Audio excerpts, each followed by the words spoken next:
All right, let's talk Toughman contest. That's what we're here for.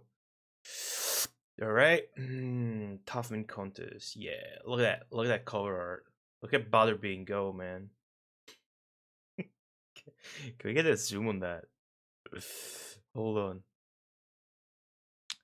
Hold on. All right.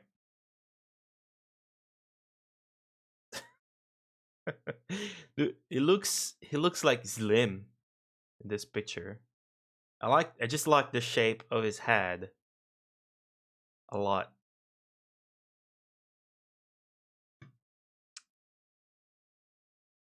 It does have very good art in general. Alright, let's take a look at the back of the box.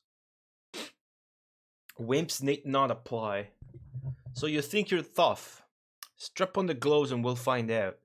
This is my big shot. I'm not going to be stopped. Not by you, not by nobody.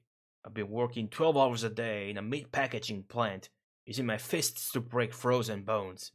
I can't wait to get my paws on you. I'm going to knock you out of the ring. You're that meat. Anonymous Toughman hopeful. Like the back of the box of this game is pretty good. Let's keep reading. Hold on. Alright, featuring 2-player head-to-head fighting, 32 mag card for awesome graphics and animation. I'll have to see about the animations, but the graphics are pretty awesome. Knock opponents out of the ring and yo-yo opponents off the ropes. 24 tougher than tough fighters from around the world, featuring 2-time Toughman finalist Butterbean. So he never won a Toughman competition, really? 14 devastating power punches, including the Popeye punch, the Haymaker, the Windmill Windup. Custom tournaments feature allows up to 8 players to butt heads. 5 fight pits across the globe, and secret power-ups. Okay, that's very interesting. Secret power-up sounds interesting. Cover up and protect those ribs. Okay. Choose your favorite Toughman and power punches. Okay, looks like you can do some minor customization. Maybe that's cool. The Popeye punch will jack you up. Use the windmill wind up to launch your body out of the ring. Duke Donuts with the butter bits. Cibo in scatola pupi e punch. Buttheads. Chibobnba. What? Chubabnba. Chubabnba. Vexilichia basil. Only a fool would step into the ring with a bean. So get in there. Fucking love that electronic arts humor. Get it? It's calling the player a fool. Tonight, only Toughman finals. So the back of the box has to show Butterbean to sell the game. Animated blood and gore. I doubt it, but maybe there'll be some blood. That's cool. That's cool.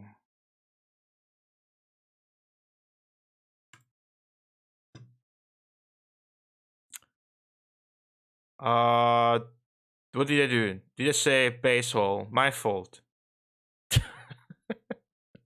I watch Mako too much, dude. Give me a break. Thank you, Duke. It's just a sentence I'm too used to hear, so the words kind of flew out my mouth. I knew it was you though, so that just makes it worse. All right, so that is the US cover art. Well, the back of it now.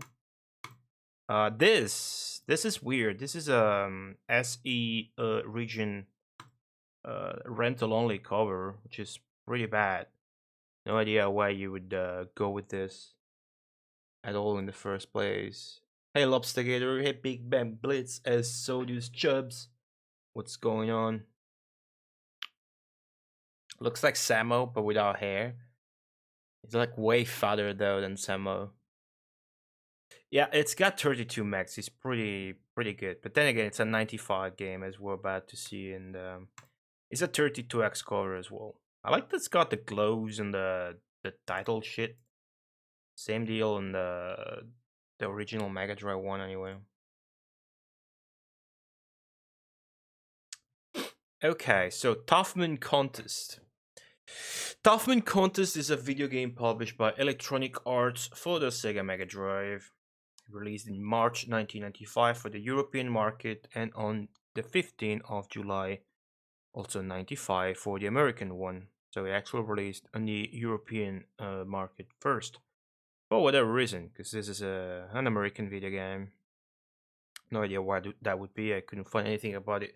It came out indeed in a 32 megabits cartridge, which equals to 4 megabytes ROM size, which is massive, but also fair for that time when the PlayStation was basically almost out worldwide. It also did see a 32x release, as we've seen.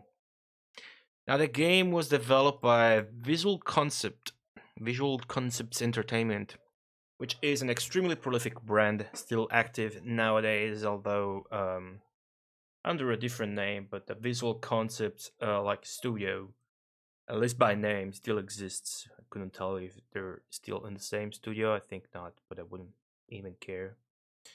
Now let's go into details with the history of this company, as it has very interesting tie-ins with both EA and Sega. Now, we're here to talk video games first and foremost, so let's start by those. Visual Concept was founded in May 1988 in California, Novato, by Scott Patterson, a coder, and the Thomas brothers, Greg and Jeff. Their first two games were Gnarly Golf and Great Western Shootouts, both for the Apple IIgs. Let's take a look at Gnarly Golf first. This came out very soon after they founded the company in 1989. A pretty good set of levels, as you can see. There's the inside of an eye or something.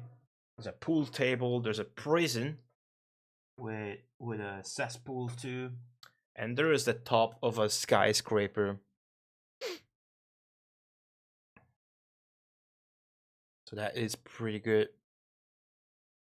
It said wimps need not apply soul, fam. And I guess soul, but not a wimp. I probably played Doom 2 once or twice in wimp difficulty. No, I did not. Okay, so both of these games were published by Fanfare, which was a publishing label from Britannica Software. Now this golf game's got some puzzle elements that involve figuring out how to reach the hole in the first place. So that kind of reminds us of Zany Golf, which came out like a year or two later by Will Harvey, the Apple IIgs as well. And the interesting stages you can see, such a prison, billiard table, or a skyscraper. Now, on the other hand, we got the Great Western Shootout, which has got pretty nice graphics. It's your traditional Western gunslinging game where you have to shoot your enemies but not the civilians.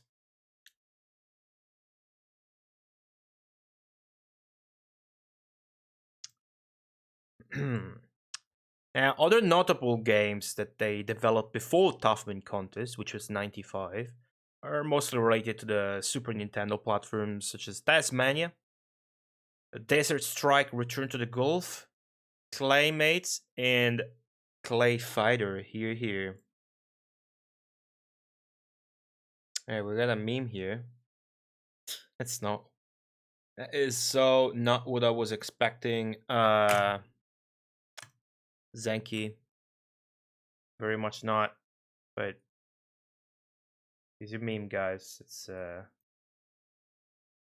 probably what's gonna happen. I hear this game is tough. This game is pretty tough. Thanks for the memes, Zenki. Memes keep the stream going. Now their next game, which came out right after Toughman Contest and was put out in the same year, would be Weapon Lord. An excellent looking barbarian fighting game for both the Mega Drive and the Super Nintendo. In that regard, is which version is better? Does anybody in chat know? Now, tracing back to a bit earlier in 95. In January exactly. Excuse me. We got Electronic Arts acquiring a share of the Visual Concept Company. That was a pivotal event in the company's history because in September 1997 as well, Sega started showing interest towards the company, which eventually was bought by Sega on the 18th of May 1999 for 10 million American dollars. This was after Electronic Arts themselves had notoriously declined to support the Dreamcast platform with their EA Sports franchise, on which Visual Concepts had worked on already. Now, Sega released those titles under their already established Sega Sports label, which you already see in some Mega Drive games already. And although the missing Electronic Arts support definitely did hurt Dreamcast and Sega, this was a smart fallback to higher Visual Concepts and have them put out sports games for them. Then in 2005, well after the Dreamcast games were no longer made, Sega sold the studio, along with the ESPN games, to Take-Two Interactive, where it would become Visual Concepts. It would become the core of 2K Sports, which is 2K Games Sports label and a Take-Two subsidiary. The total amount of money paid to Sega for the acquisition of Visual Concepts, their subsidiaries and intellectual properties, or rather paid by Sega, was of more than 32 million US dollars. No, to Sega, yes. So that was a pretty good deal, I would say, for Sega. Well, no longer licensed than Zenki.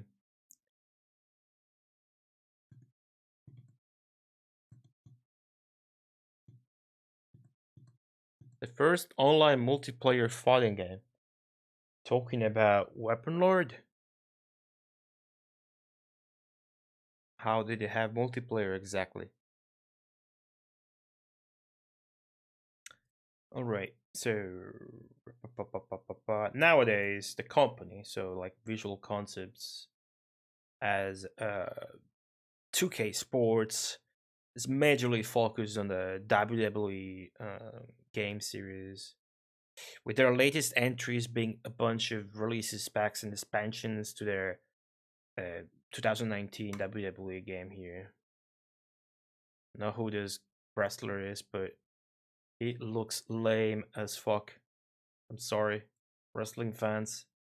Guy looks lame. Alright, that is it for the developer shot, guys. Let's head into much manlier territories.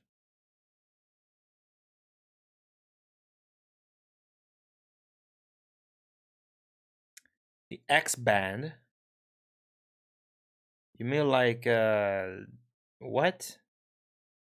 Wrestling is not a sport. Oh shit! Hot takes from Hippo. Wrestling is a sport to the Megamarathon.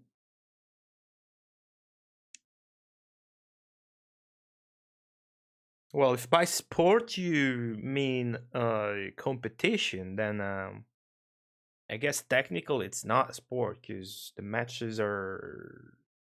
I want to say fixed. That sounds offensive. The matches are like shows, so there's no actually competition to decide a winner. So maybe by that, technically, if that's what you mean by sport, then you're right.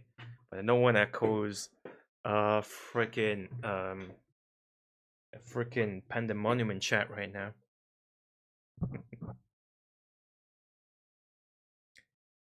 I think you can respect WWE even though the matches are scripted, and that's without considering how like bad or worse it might be nowadays. And I'm not in any position to actually say that because I don't know my wrestling much at all, actually.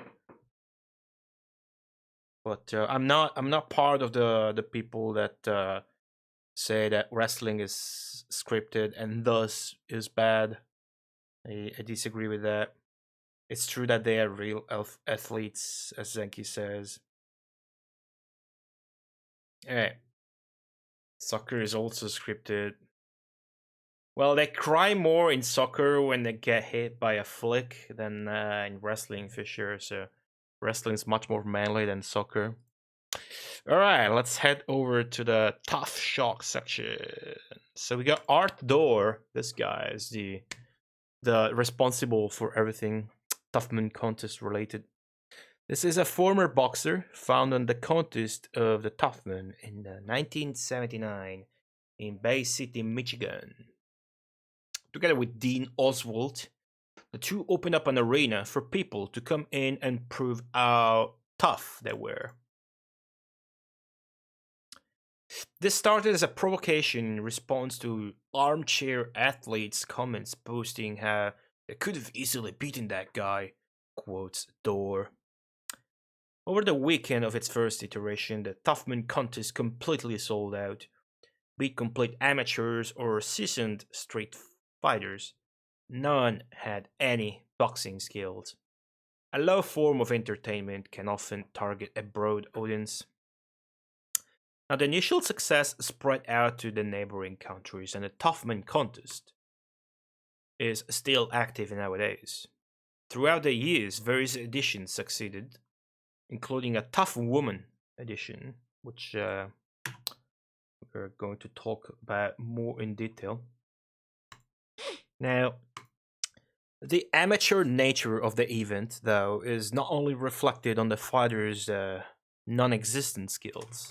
Literally, these are all bad amateur fighters.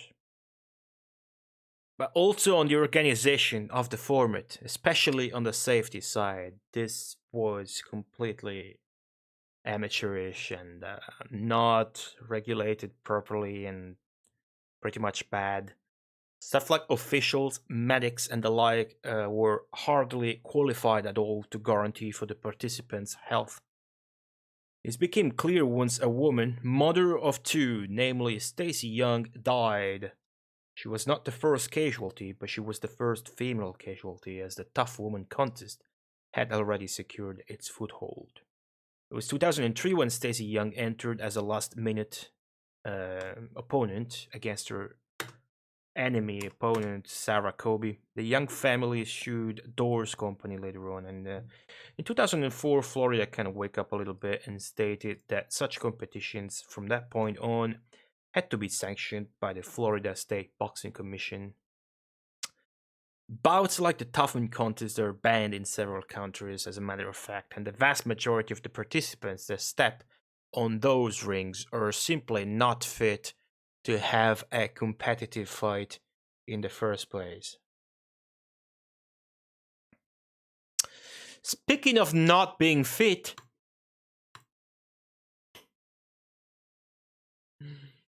oh, I don't know, Hippo, no idea.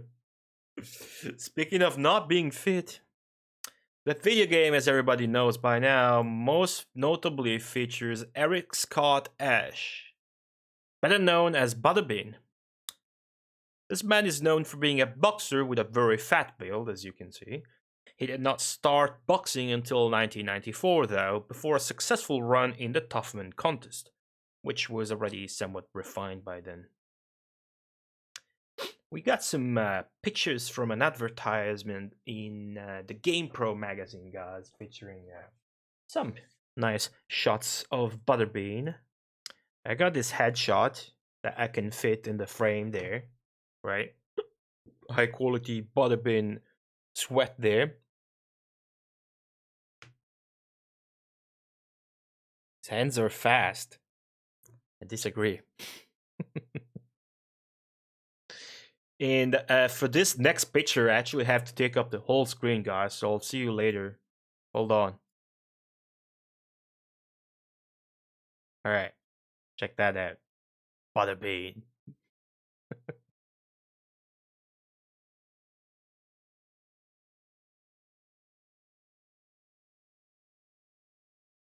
Okay, I think we've seen enough of that. Let's look at a much cooler picture now. This one. Also in the Game Pro magazine. Very good advertisement there for this game. Take a good look at that. It's probably the high point here. Okay. Toughman datasheet.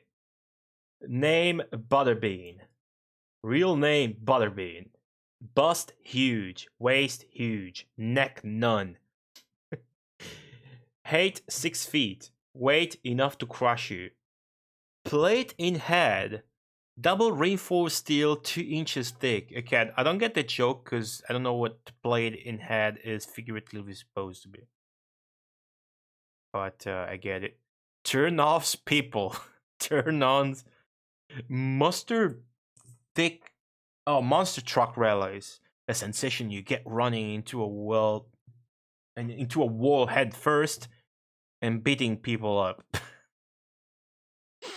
Best job. I was a jack at the tractor pulls. Thing I fear least, gravity. Favorite restaurant, Fat Freddy's Hickory Pit. A $9.99 eat your own bodyweight special. If I was an animal, I'd be a giraffe. I always wanted a neck.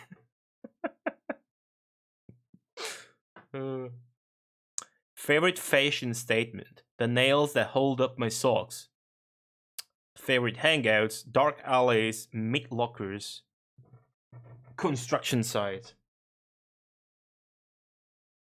Yeah, I got some good game screenshots with comments by the Game Pro dudes. Alright, let's read this bit on the upper right. Welcome to the world of legalized manslaughter. The first boxing game for Sega Genesis and 32X. Outlandish enough to deliver super knockout punches that you actually control. Toughman Contest is loosely based on the original real-life Toughman Contest and guaranteed to jar the chiclets out of your head. Anybody in chat have chiclets? If Butterbean was fit, you would not know about him because they wouldn't have given him jobbers that he could knock down to get an audience, because otherwise he's worthless.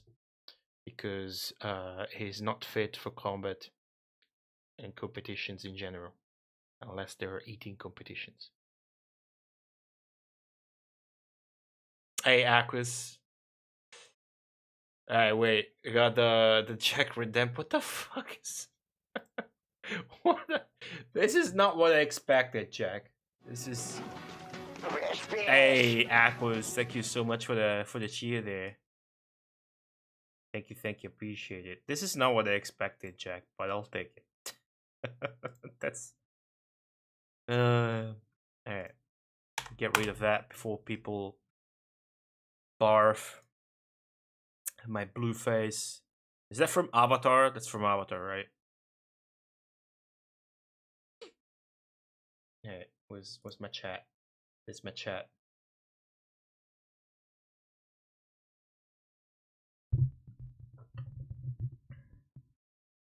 Hey, Ave. Yeah, I know, Zanky, I'm trolling. Come on. Oh, yeah, you know why this is shit? You know why this movie is shit? I don't even want to watch it. There's Jafar, and Jafar doesn't have a goatee. I mean, they took the goatee away from Jafar. That is like, I don't want to watch that movie. I think the movie is shit just because of that. Gordon Freeman.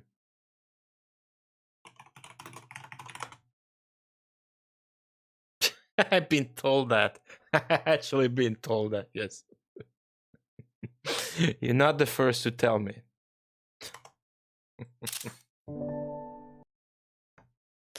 Alright. There you go. That's me.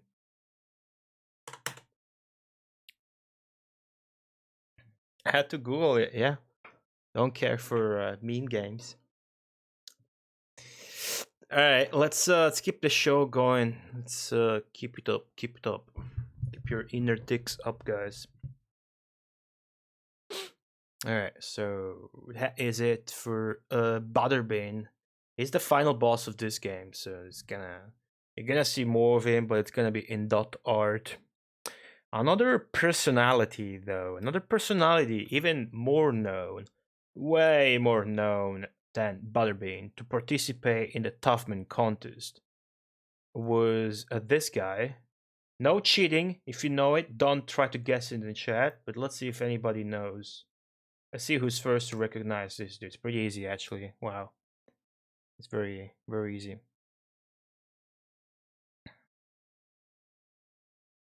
I mean,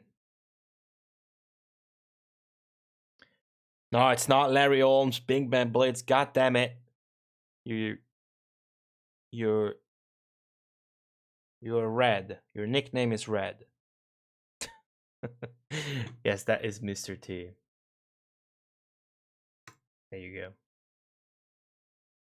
Mr. T actually won 2 consecutive contests in his 20s, whereas Butterbean seems that he only achieved the finals twice without actually winning any Toughman contest competition.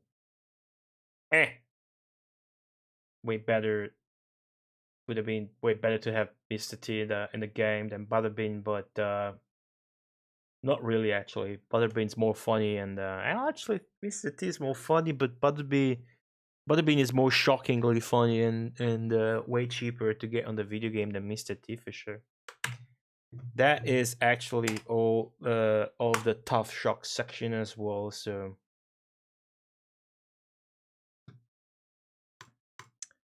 let's get down to the sound shock. Dude, I said when he in his 20s, I actually know how many he wants overall, but just type less, please, or get it all in one line. I banned some dude overnight because it was like a fake account that would just spam the whole thing. I was checking on that fucking 600 messages over 5 streams. That's fucking ridiculous. So I got very low sensitivity bar for that. Okay, so as we anticipated,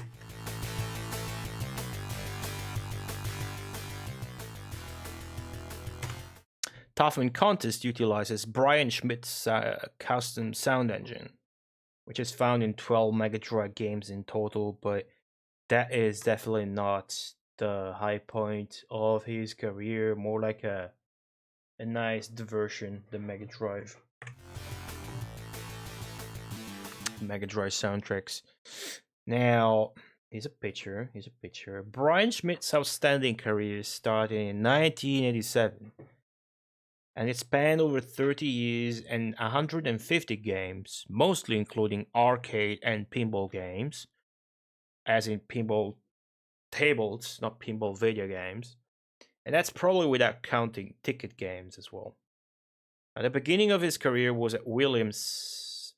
His first arcade soundtrack was for Narc, alongside a guy by the name of Marco Loscascio, very Italian silly name. He would also work for Midway at the same time. An interesting trivia, which is somehow related to Midway. Interesting trivia on his pinball music career is about Space Station. Space Station is the first game where he made all the sounds by himself. He was working on that game, or there rather, with Ed Boon, whom he mentions was also his best man. But very quickly after he started working in the video game industry, and specifically, as we're talking about music or just sound design would be something he actually excelled at. As early as 1989, Schmidt founded his own company, Schmidt Entertainment Technologies. He was also working as a consultant for Q Sound Labs. You might recognize the logo. It's the only thing I could recognize. Which is a Canadian audio company pioneering 3D audio effects. Their Q-Sound technology saw a widespread in the early 90s to Capcom's arcade games and prominent artists' albums, like Sting's The Soul Cages and Madonna's Immaculate Collection. Those were the first to adopt this innovation. Now, the sound Brian Schmidt is mostly associated with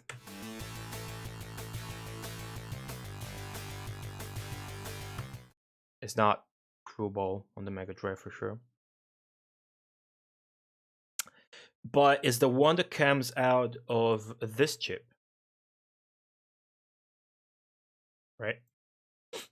This is the BSMT 2000, an audio device used in many arcade and pinball games, such as the Data East tables.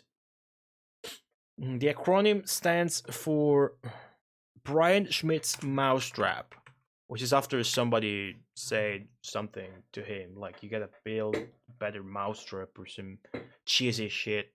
Oh, cheesy, I say cheesy, pun not intended. Now, this is very technical, but basically this chip is an audio DSP, a digital signal processor, and it's a masked ROM version of a Texas Instrument DPS, specifically this one. Now, the code embedded on the chip, that's what masked ROM refers to, allows for up to 12 mono sample playbacks at good sampling rates, plus a mono channel reserved for a custom format or whatever the fuck you wanted to, like binary format, ADPCM. That's pretty specific. But although that was all mono, you could actually get it in stereo through the code. He was also the main architect for the Xbox and Xbox 360 audio systems during his years over at Microsoft from 1999 to 2008. That is the year in which he left to found his own studios, while also working at SoundCon as a director. That is it. Gonna check out the manual now, guys.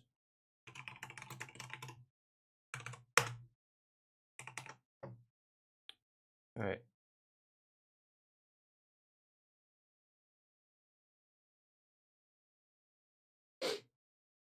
Wait for Sega Retro to load.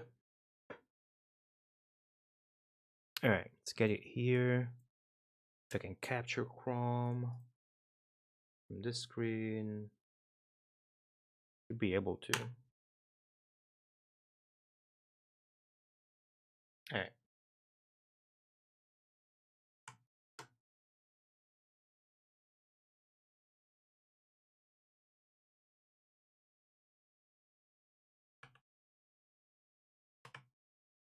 And good enough. Alright, so this is the manual. I've never looked at it. I expect good memes and shit. Hey, Red Funk.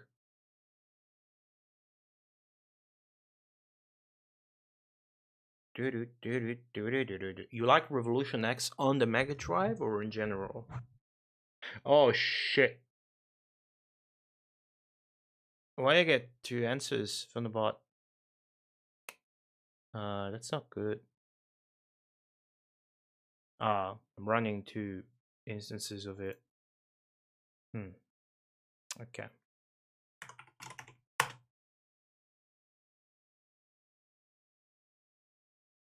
Alright, let's see if the right one is running. Hey, am I right? Let me try that again. Okay. Okay, we are good to go. I have to look into checking for the vote there. Actually, I can check that right now. No, I only registered one vote. Good bot. Good bot. Alright.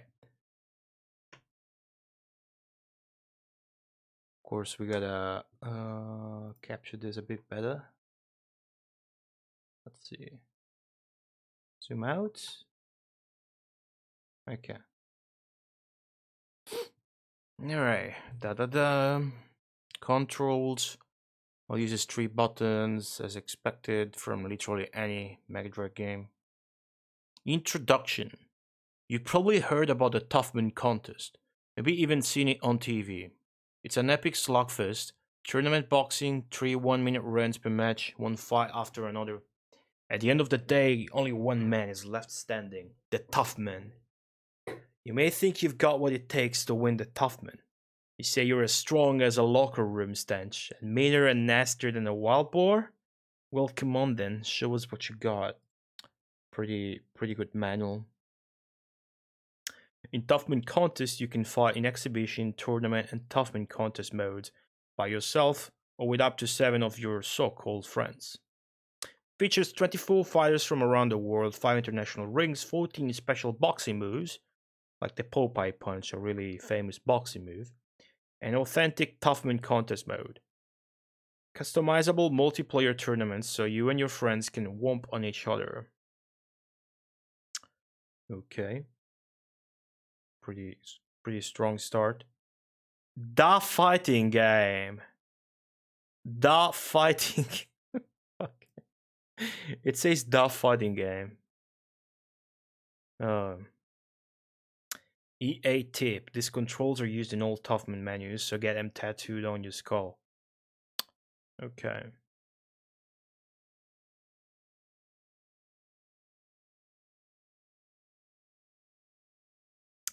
This power punches. Oh wow.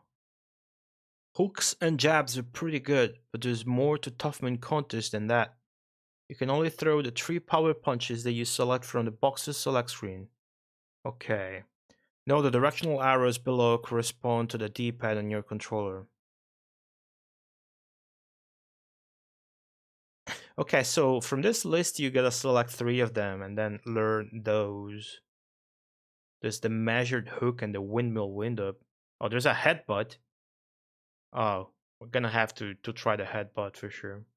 Alright, simple enough inputs, all consistent with themselves, so that's gonna be not bad. Hey, Mungo. Alright. The ring announcer gives an overview of the fight, and a drowned girl displays a placard listing the next round of the fight. When you hear the bell, come out fighting, hitting and ducking. You want to put a serious hurting on the other guy in the ring. Just imagine you say something about your mama and bust him so hard that his wife and kids start crying. Oh, there's a stamina bar. Okay. Each fight's got 3 1 minute rounds. When a fighter's stamina bar turns completely red, he's sure to hit the canvas, and the other fighter automatically moves to his corner. Is canvas with 2 S on purpose? I think it is. You know, ass jokes. The ref starts to count out the boxer who's down. A fighter cannot be saved by the bell. If a fighter is knocked down 3 times in a single round, he loses the fight by TKO. There's no technical knockout or KO. The 3 judges decide a winner using a 10-point must scoring system. What's the must doing in there? Each judge awards 10 points to the fighter who he thinks won the round, and 9 or 8 points to the loser. Oh, okay, so one of the two has to get 10. What's the point of having 10 points if you only use 8, 9, and 10? The fighter with the most points at the end of the fight is the winner. Offense. Oh, maybe some calculations work with that. It's simple. You punch the other guy harder and more times than he punches you. You're gonna win the fight. It's all that really matters, right? You're not up there in that ring just to look pretty, are you? El Soco. You move by holding B, blah blah blah, commands. Okay, if you hold the button, you throw a hook. If you just tap it, you throw a jab. Calls him fucking. Hey, you scared? Alright. Defense. You might want to consider ways to avoid taking damage when that other big, hairy guy's paws are coming at you. EA tip. In general, you'll be better off if you block punches with your gloves instead of your face. Okay, you block with a D-pad, just up and down. Well, up to block, and then you can duck with left, right, and down. That's an interesting system. EA tip, if you knock the other guy down, or if you're swaying in the wind like you're about to go down yourself, tap A, B, and or C as fast as you can. Restore your damage bar a little. So you gotta mash all three buttons when not just when you're about to go down, but it suggests to do that even when you knock the other guy down. So if you mash, you can restore your health. While, like, if you knock the other guy out, you can mash to restore your health bar. That's pretty interesting. Hey, coin. There's an instant replay. Cornerman option. Check in with your cornerman for a little advice. If you don't trust your cornerman or think he's a couple bricks shy of a load, you can go straight back to the fight. Okay, round stats, blah blah blah. Return to fight. End of the fight, end of the round. The Toughman contest. That's gonna be the main mode we're gonna go for. Note, your box is listed at the bottom of the ranking screens, blah blah blah. Moving on to the Toughman World Championship in Vegas. Oh, there's password system, tournaments, Chang Fu, biographies. Wait, these are real people? Wow. I thought for sure everybody was just gonna be a meme, you know. Butterbean's biography is the biggest. Alright, we're gonna read this as we meet our opponents. It's gonna be more entertaining that way. About the artists. Huh. Front row, left to right. Nelson Wang, Colin Silverman, Peter Wong. Back row, left to right. Tim Meekins, Dale Hendershade, Jeff Thomas. Founded in May of 1988, Visual Concept entered into video game development to create games that set new standards. Currently, Visual Concepts consists of a talented staff of 43 employees who continue to develop high-quality video games through innovative design and technical excellence. Tim Mr. Buckeye Meekins, a graduate of Ohio State, has been writing video games for 2 years. Toughman Contest is his second game for EA Sports, his first being MLBPA Baseball for the Super NES. Now that Tim has finished Toughman, he plans on relaxing and deciding what his hobbies are going to be. We want your help. Please write us a letter with your toughest comments and suggestions for Toughman Contest. Tough Mail, EA Sports Marketing. Please note all submissions become the property of the Electronic Arts and may be freely utilized at EA's discretion. Why is this a thing? Were they thinking of making a second game if this was particularly successful? But this already came out in like mid-95. Like the PlayStation was already out in Japan and would come out in the rest of the world a couple months later. Hey, Fapnet. Not real people? Well, Chang Fu and Nikolai Radinsky don't. Sidney Dundee so sound all fake, yeah. Jacob Jabowitz, Jeb Farrell Abib, Bruno Maserati, okay, yeah. We got the Italian dude. Dude, there's like 24 fighters. We gotta play as Bruno Maserati for sure. Alright.